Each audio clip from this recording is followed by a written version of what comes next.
Peace. You're now tuned into Soul Share TV. This is the Artist Highlight Series. My name is Jamarco. This is Carlos Scooter Brown Jr. And prepare to tune in.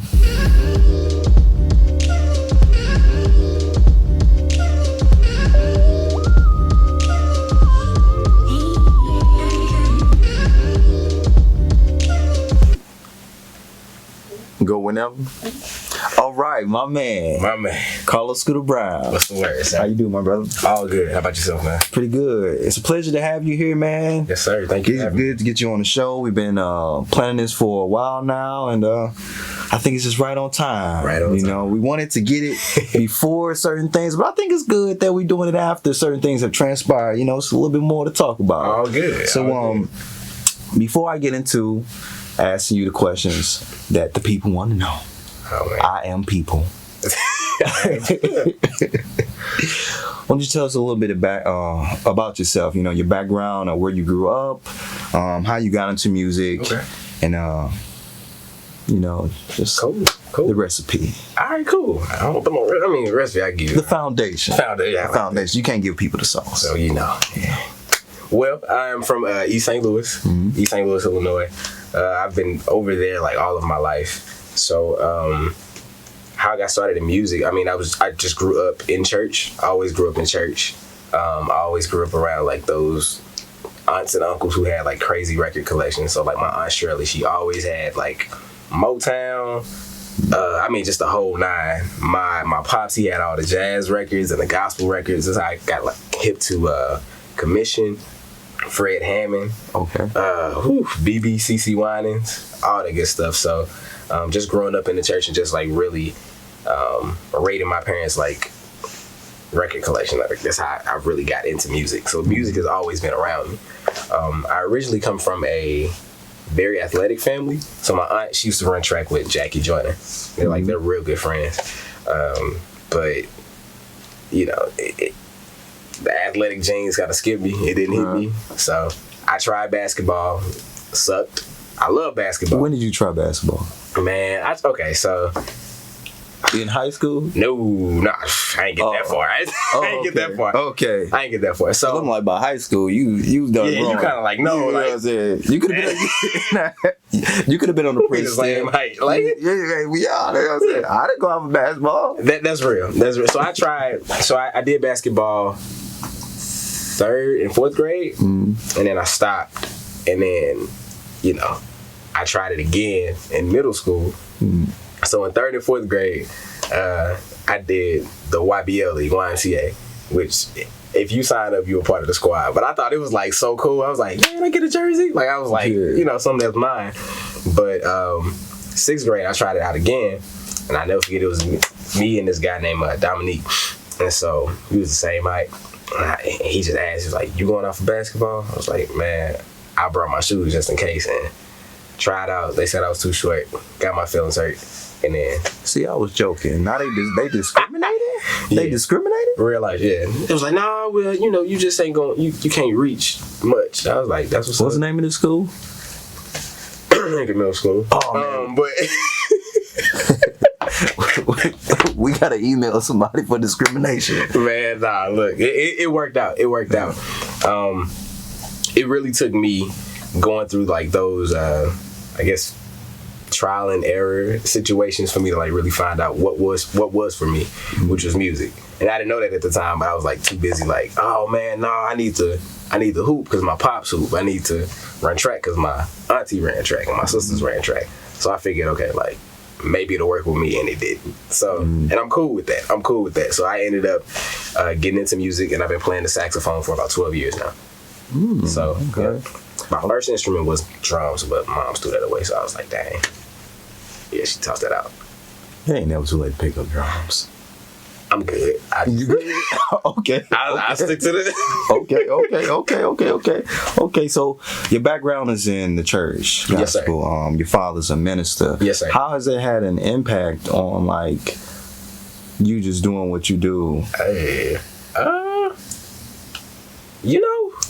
if anything, it's the opposite. So usually how they say like with PKs, they usually say like we got this thing of like being sneaky and just like out here wilding.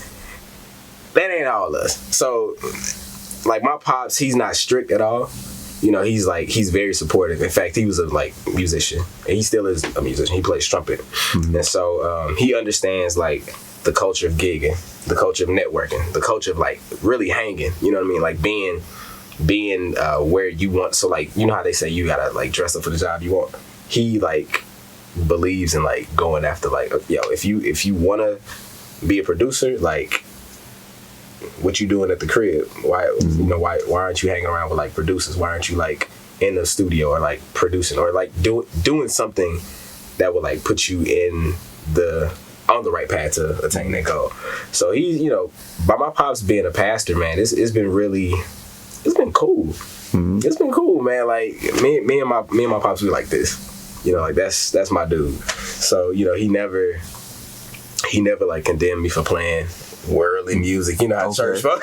Okay. Yeah, I'm putting them on blast. Church folk, no, I'm just playing. But you know how they get real touchy about bringing certain genres into the church, and so like playing in church, you know, me and him, like it. The cool thing about my development, like my pops was like, it was almost as if like he started out with me. So like he put his horn down for a while, but as soon as I started playing, he picked it back up. Mm-hmm. So we was like in pit bands playing in church and stuff, you know, making it happen, you know. And but like I've received like static from just like different churches. Why are you playing this jazz up in the church? And you playing this sinful music? And my pops, you know, he just stood right there and he defended me. You know, he was like, no, like all music comes from God. Like, you know what I mean? It's that whole step. So it's been an awesome experience thus far. Man, that's crazy. I wouldn't imagine that people are still like jazz is the devil's music. You'd be surprised. That is crazy. Some people just live under a rock, man. Especially when like 95% of gospel music today is pretty much R&B, blues, jazz, and all the musicians when they not at church bright Sunday morning. Your Corey Henrys, you know what I mean? Like, you know, your Shedrick Mitchells, like, who's also from this area, like, they grew up in the church, but, like, they, you know, certain people just don't see that, though, because, you know, they have such a tunnel vision that they just shut off everything else around them. So. Okay, all right. Well, you talking about your dad supporting your development. I want to ask you how it feels to have like because it's not just your dad, it's your entire family that supports your vision and your purpose. I've been to a few of your shows, and at every show your family is like in the building. I don't believe, at least I haven't witnessed another artist, at least not locally, to have like their family just like there. You know, people be talking about, oh man, my family dope. Your family's there. They running the merch table. They doing everything. They take the numbers down. Like, how does that feel? Because I know it's important, but how does it feel to really have that support just all the way around? Man, it's dope, man. I don't know. I mean, it's really cool to have, like, I guess, like people that you hold, you know, near and dear to your heart, to like actually support your vision, no matter like how crazy it is, no matter like how, you know, no matter how crazy it is, like they're always there. Like my little sister, like she's like, all right, how many CDs do you need to order? Did you order them already? I'm like, yeah. Like, why you know? But I mean, she's holding me accountable, and it's good to have people in your corner, in your village, that holds you accountable. Accountability is like a huge thing, because it's like, you know, we all slip up on some stuff, but it's like, as long as we hold each other accountable, stuff gets done. So it's a great feeling, man. And it's, for me, it's new. It's new. Not to say that my folks wouldn't support, because they were always supportive, like from the get go. But you know, it's just like, man, like y'all really like, okay, you know, like, because I think, I mean, and you know, as an artist, you think of like some off the wall stuff, but it's like they still support you. Like, this is, and not just like, this is, you know, I'm just doing it because it's my son, but like they really believe in it. You know, like my pops like listens to my records all the time. You know, like my mom, she was like, I still left it in my car. I'm like, what? Like, and it's like, it's hard to kind of like wrap your mind around it, because it's like, y'all bumping my stuff that I made like in the crib, or like on the road somewhere. You know what I mean? So it's just it's a great feeling, man. It's a great feeling, man. So I want to, well, before we dive like into your music, your training and development as a musician. So I know that you were part of the Jazz U program at Jazz St. Louis. Yes, sir. And you also attended college at NIU. Yes, sir. Just a little, just give me a little bit of a background on, how those experiences have helped shape you as a musician. Yeah. So with Jazz U, I got into the Jazz U program my 9th grade year. So I was leaving 8th grade, going to 9th grade. And we had this concert at East St. Louis Senior High School. And so in the auditorium. And it was hot as hell. I'll never forget, it was hot as hell. But Phil Dunlap, it was crazy. Phil Dunlap was there. So he was like in the audience. And my school, Lincoln Middle School, we had just got done playing. And so I remember putting my horn up, and my dad was like, there's this guy I want you to meet. And so Phil had been telling my dad about Jazz U, like at that moment, and the rest is history. So like, Phil was actually my first Jazz U instructor. Okay. Yeah, he was, and that kind of like, not kind of, it did, like, it allowed me to explore a different side of jazz that I haven't seen, because jazz was introduced to me at in the 6th grade. And so I, have to do a shout out to my first band director, Marvin Cockrell. He taught at Lincoln Middle School. Marvin Cockrell? Yeah. You know him? I don't believe so. I came across one of his records. Wow, yeah. Yeah. Wow. Yeah, man. Wow. Okay. He was like my first band director. Wow. Yeah. Okay. Go ahead. Yeah, sorry. Go ahead. So like the jazz, we didn't have a jazz band, we had like a jazz combo. So it was like a couple saxophones, a couple trumpets, trombones, the whole works. And my first jazz song that I learned it wasn't from the straight ahead round. Like it was from Herbie. So like my first song that I learned was Watermelon Man. Okay. Dude. So we played it how we played it. And that was pretty much it. And then I think we did Coming Home Baby. So but by the time I got to Jazz U, it was just like a step up. Not to say that, but I mean that was a perfect introduction, because now I'm like find myself diving into Herbie more now. But when I got to Jazz U, I just started learning like the straight ahead stuff and the history of it, the lineage, and it's just like it goes on and on and on. And it's always something to dig up and find about it, find more about it. So yeah, and then transitioning there from to NIU. So are you familiar with the Jazz All Stars? I am. Okay, so like it was a top group, and I auditioned. And my senior, so junior year and then my senior year. Junior year, we went to this competition in New York, essentially Ellington. And so when I say, I think it was at that year that I knew like this was like this is for me, like for real. Like, 'cause it's like, you start practicing, you get kind of like a knack for it, but it's like, like this is like where God wants you to be.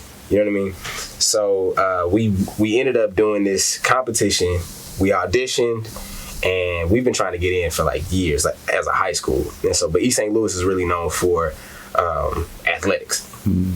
But people got static in the neighborhood, like, oh, the band kids kind of getting serious. Like, no, we've been serious. You just ain't. Great musicians that come from East St. Louis. Yeah, man, Miles Davis, Russell Gunn, Andre Delano. Russell Gunn from East St. Louis. Yeah, I didn't know that. Oh, yeah. Russell Gunn, man, a lot of killing cats. And so once we actually auditioned for it, we got the acceptance letter, but we ain't had no money. And so we started like playing gigs at the bistro. So Jazz St. Louis was like, they were gracious enough to like bring in artists like Moby Miller, bring in Joshua Redman, Cyrus Chestnut, all these like killing cats that we just like looked up to. I'm just like, yo, like you're like here, you know what I mean? And like they would like coach us and give us just like different advice on like how to like play certain things. And so we ended up raising money, and we went to New York. We didn't we didn't place, but I ended up getting like a outstanding soloist award, and then along with a couple other friends in the band, and like that moment right there, it just taught me like leadership.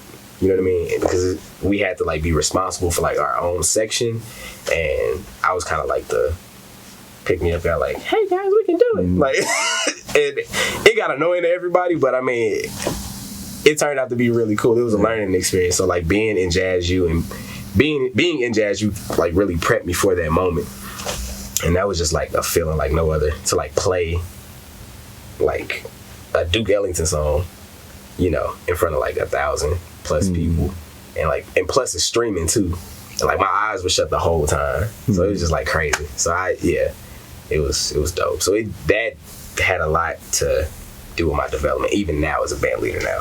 So and then going to NIU, that's where Ron Carter taught for a while. So Ron Carter was my father's band director at Lincoln Senior High School in East St. Louis. Okay. So that's what made me full circle. Yeah.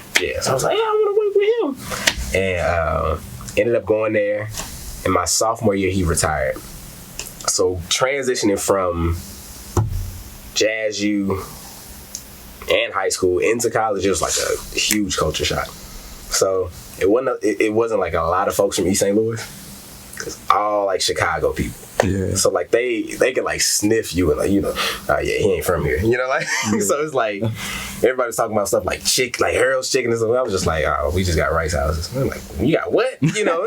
Yeah. So it ain't that good up there. Yeah, nah, it's make believe rice. But my sophomore year, Mr. Carter ended up retiring, and then I started my own band that same year. And so that kind of like helped me to learn how to lead my own band, you know, stay on top of gigs, follow up, which is something that, you know, I'm still working on to this day. We're all a work in progress, but like, you know, just shaping me to like do what I'm doing now. And there's always something to work towards. And because of, you know, me going to NIU and Jazz U, like I have the band that I do have today. So that kind of like helped out. And I didn't even know. You know, so my band Ingenuity, all of us went to NIU together. All of us hung out. All of us like talked about each other's mamas and stuff like that. And I'm just playing, we did. But like we brothers though. You know what I'm saying? We're brothers, and I mean like we make great music together. I mean, but it's because of our relationship off the bandstand. So if it wasn't for Jazz U and like me transitioning from Jazz U to NIU and being in that like hub, being in that like that spot, I wouldn't have Ingenuity. So yeah, that's how I like I'm shaped. Sorry. That sounds like everything's leading right where it needs to be. Like God is taking you everywhere that you need to go. That's real. And everything's coming full circle. So I was gonna ask about Ingenuity. Okay. The members. I'm bad that I jumped the gun. No, you're fine. How do you feel the ease of like just creating music just because you're with the homies? So like, how do I feel the ease, or like how does it feel? Or you like just the easiness of it, you know? You know, man,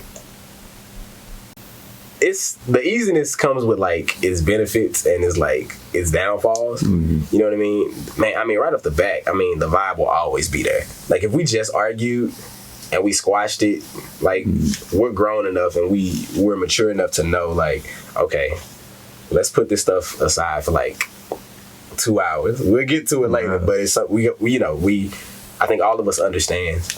Not even I think, I know I can, and I can definitely speak for all of us when I say all of us understand that we have a bigger purpose, and like regardless if we have a disagreement or not, regardless, there's somebody in the audience that needs to be freed by something that we might have to say as a collective, not as just me playing my saxophone or Antonio playing his keys or whatever the case may be. So, you know, it's super, man, like the vibe will always be there, always. The downfall to, you know, how easy it is like, you know, I think it's just like because all of us are professional like with it, you know what I mean, if that makes sense. Like we know what we have to do in order to get the job done, but we just can't get too relaxed. You know what I mean? It's like, so finding new ways to challenge, you know, like challenge ourselves like within a group. So I might play an idea out like a very like complex rhythm, and everyone might pick it up, you know. And he'd be like, yeah, man, and that'll just lead into something else. So we're always like trying to find something new to like kick our butts. Because we just like to have fun like that. Okay. I do believe, so those band members, I just want to shout their names out. It's Antonio Foster. Yes, sir. We got Everett Benton. Yep. And then we have Sam Dando. Yes, sir. Samuel Dando. Sam Slam, whatever, bam. Thank you, man. Man, you all are an amazing collective of musicians. Thank you, man. Excited to see what y'all do in the future. For sure, man. So, let's talk about growth. Ooh, so, I've read that what inspired growth was you going from one, not just one, but transitioning from one crazy relationship to another. Yeah. Well, what was going on with that spurred just a whole record? Okay, so right off the bat, I mean, I think it's just what it is, like the actual moment. So like each track on the album, it represents like a chapter. And so like the first song, I don't mind. So I just learned how to like, I was messing with this app on my phone, and I just got into a relationship. This one young lady, and everything was just like, you know, the whole newness, the euphoric, like we don't argue. There's nothing wrong. No, yeah. But you know, deep down, you're like, man, that was foul. You know what I'm saying? Like, you don't want to say that. You don't want to ruin the vibe and stuff. So like, hence the I don't mind thing. So like, when I was in that state, it was just like, you know, hey, man, do you want to do this? I don't care. Like, that was like for a while. That was just like always, yeah, it's whatever you want to do. But then, like, you know, what I really wanted to do was just like, just make music all day. You know, but what she wanted was just like to spend time. Everybody wants to spend quality time. But so it just, that relationship went south, and then went into another one. For right after? Not right after. I'd say like it was maybe 3 or 4 months. So I was just chilling, and things were cool, and then just stuff just happens out of nowhere. But you know, and it was so funny when stuff started kind of like going south. When I said like out of my mouth, I was like, all right, so this is gonna be the day that I release the album. And then that's when everything, shit just went like horrible. Horrible. So I truly believe it was like God saying, yeah, you want this, right? Bet, check this out. And I'm just like, I ain't doing nothing. Like, so yeah, it was just two crazy situations. And I think in me going from one relationship to another one, and really like producing this album Growth, I think it kind of like allowed me to build a better relationship with myself. So like that's what growth is for me. So it's just like kind of like my relationship with myself. So that's kind of like what really happened. I mean, if you want to ask me a question. hey, sometimes you need that catalyst. Yeah, man. As you said on the end of Growth, sometimes you need that unfortunate situation. Yeah, man. I would want to ask so after creating Growth and, you know, going through those experiences, what did you learn about yourself specifically that you knew it's time to leave this part of me behind? Like, when did I find out it was time for me to leave? Or just like, what were the things that you discovered about yourself in that process? Man, right off the back, if I want something, I'm finna get it, man. Like, I learned how self-sufficient I really am. Like, that's cool. You know what I mean? Like, for the project, I produced everything myself. You know, the only thing that I didn't do was like mix it. So I went to Sherpa Studios. Shout out to Brian, right back. So yeah, he helped me out with the mixing part, but it just showed me how self-sufficient like I was and how like determined I really am. Like, if I know like this is what I want to do, you cannot change my mind at that point. I don't care like how much you try to like, well, scoot, I don't know. It's like, I'll just cross that bridge when I get there. I just take that L, I just take that burn, whatever. Regardless, you know, if my knuckles are burnt off, at least I got an album, or I got this. You know what I'm saying? So it taught me to be self-sufficient. It taught me to be resilient. And it also taught me to be patient, because there was like a lot of things, you know. I think like the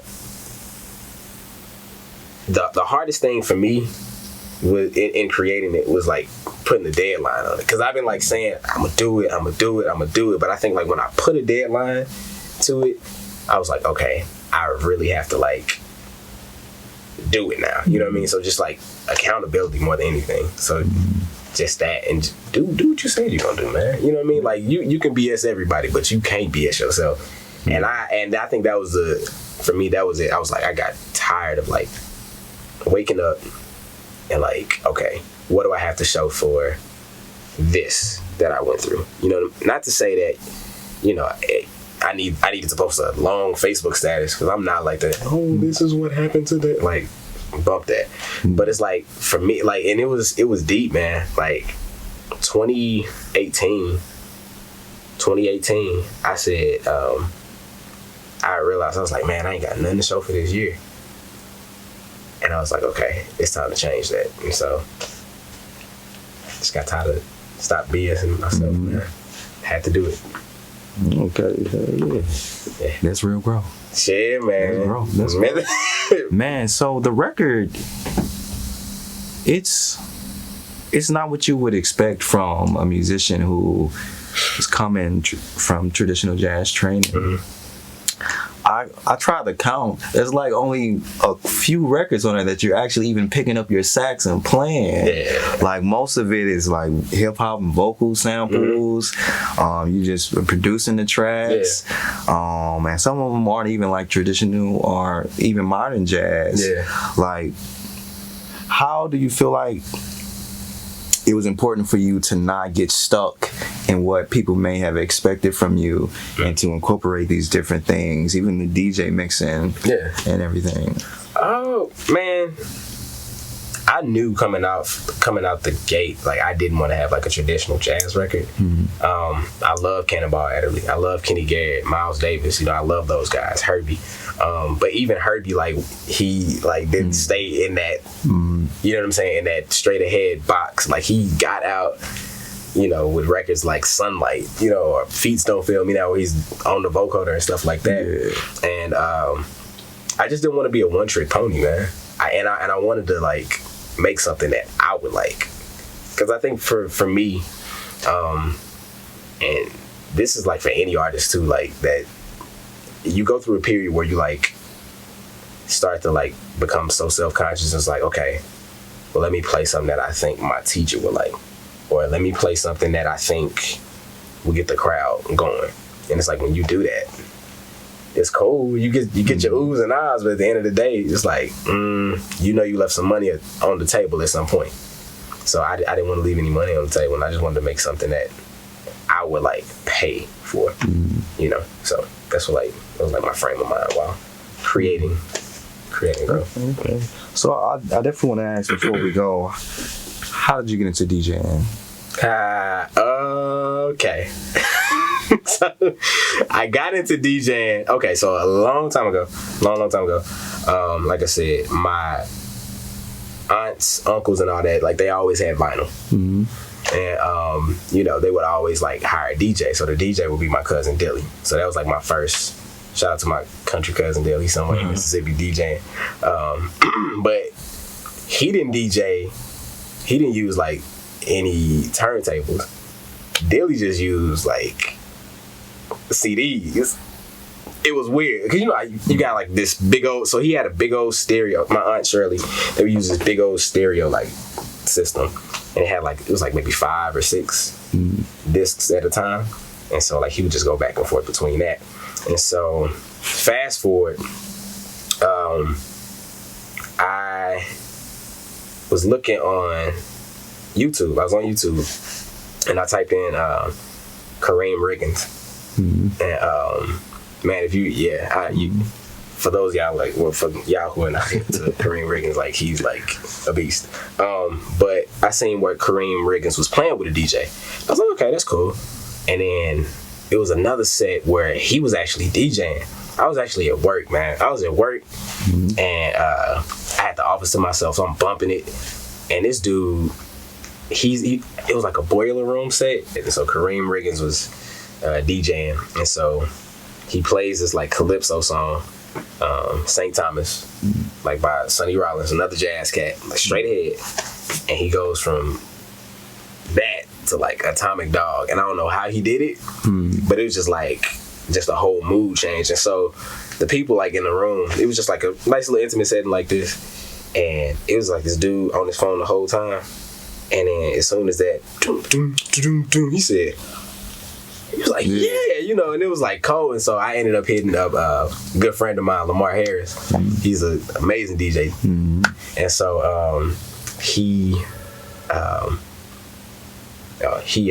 I hit him up. And I said, hey man, I'm thinking about getting into DJing as a hobby. He was like, a hobby? I was like, yeah. And so I just started picking his brain, you know, and then I started showing up to his sets, you know, like to see how he would like, you know, how he would spin and stuff like that. And so one day, wasn't too long ago, one day we were at the Gaslight Lounge and he was DJing this event, and I'm sitting there chilling. I got my little beverage. I'm like, yeah, all right. And so he was spinning, and he leans on me, he said, I gotta use the bathroom. I was like, all right, cool. I'm like, okay, cool. I said, so who gonna DJ? He said, you? I was like, what? So like, it took like him throwing me into the fire to like really be like serious about it, or to like get interested. Because if it wasn't for that, I'd probably still be like playing with fire a little bit, you know. So now I ended up spinning, and I was spinning like for the rest of the party, and he was just chilling, and I was just like, man. And you know, and to like see, first off I was nervous. I was like, you know, there's a lot of pressure, but you know, it was cool to like see some people dancing, and then like when you switch to another song, some people to get off the dance floor. So like spinning, you know, it felt good to kind of like control the vibe. So when I'm spinning, I feel like I'm in control of the vibe. You know, not so much where it's kind of like a God complex, but it's more so like, you know, you can kind of like help usher people into a different mood, just like when I'm playing my horn. So it's like a cool feeling to like do that just with some of the songs that you love though. So yeah, like, so shout out to Lamar Harris for throwing me in the fire and really just, you know, just allowing me to pick his brain and to get started, you know. So like I said, I just been going out to his sets and going out to other sets, you know, James Biko, you know, different guys like that, Victoria, who, yeah, you know, or better known as, what, is it Marquita Kravitz? Is that, I think that's her DJ name. Now? Yeah, like she is. Talking about Bam? Yeah.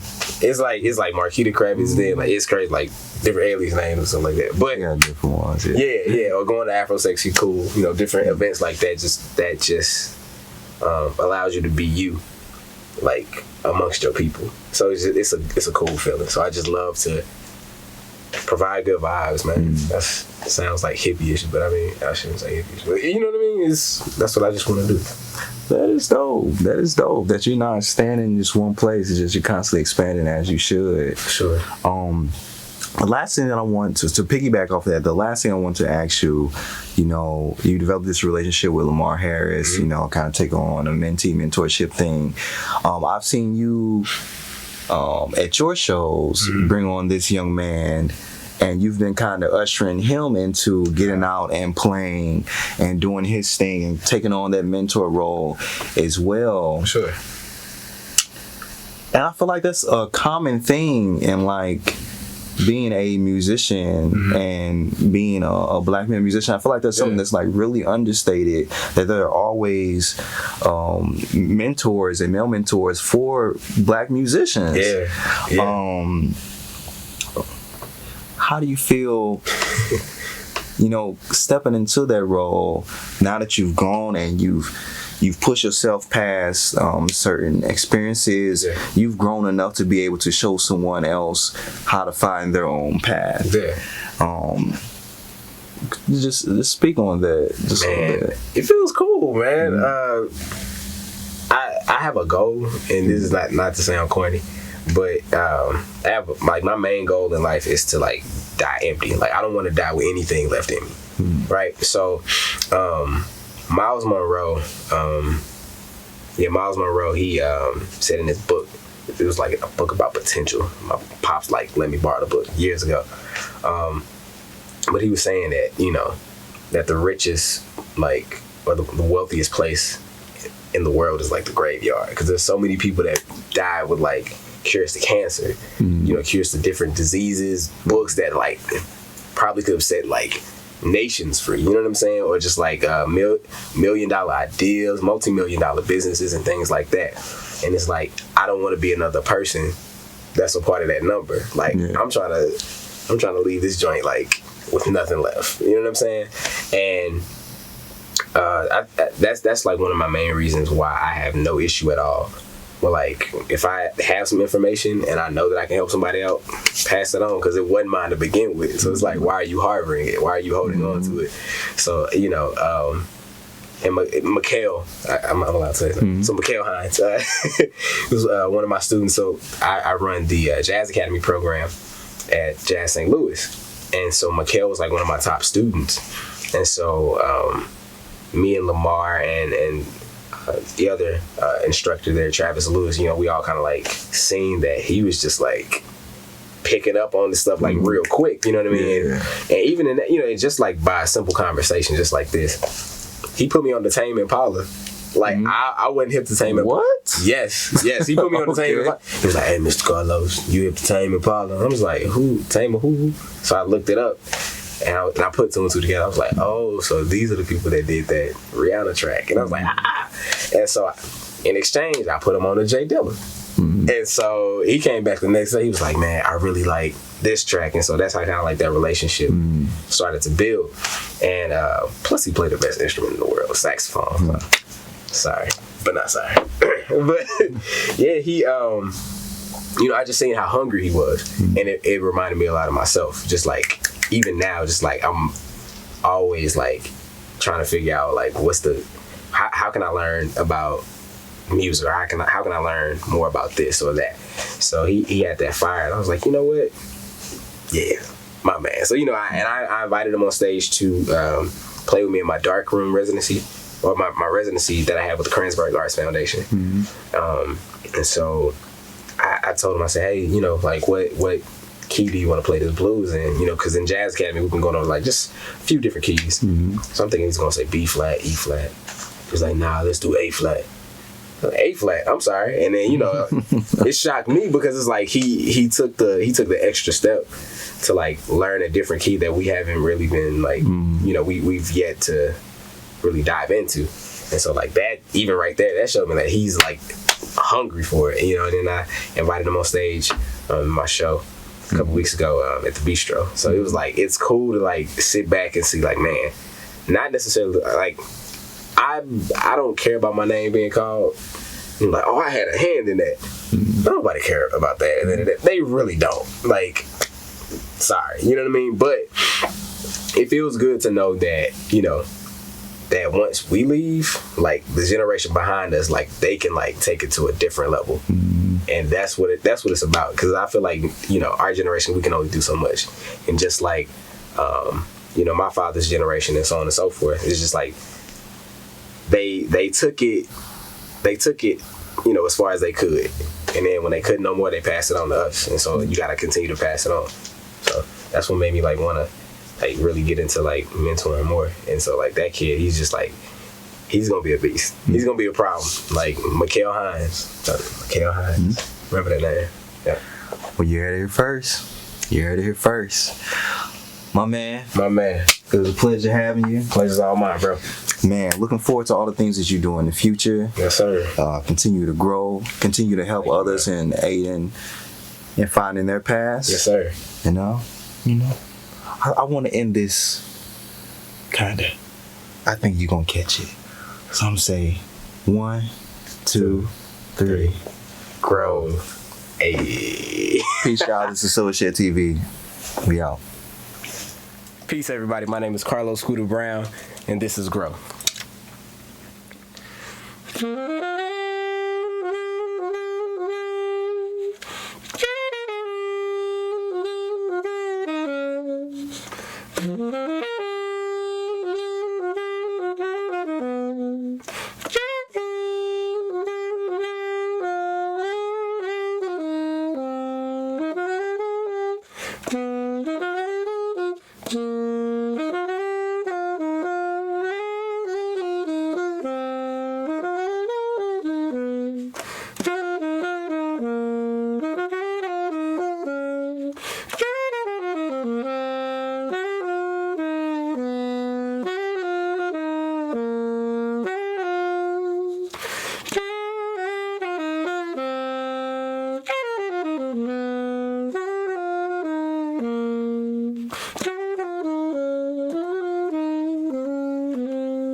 What's up, everybody? My name is Carlos Scooter Brown, and this is Growth.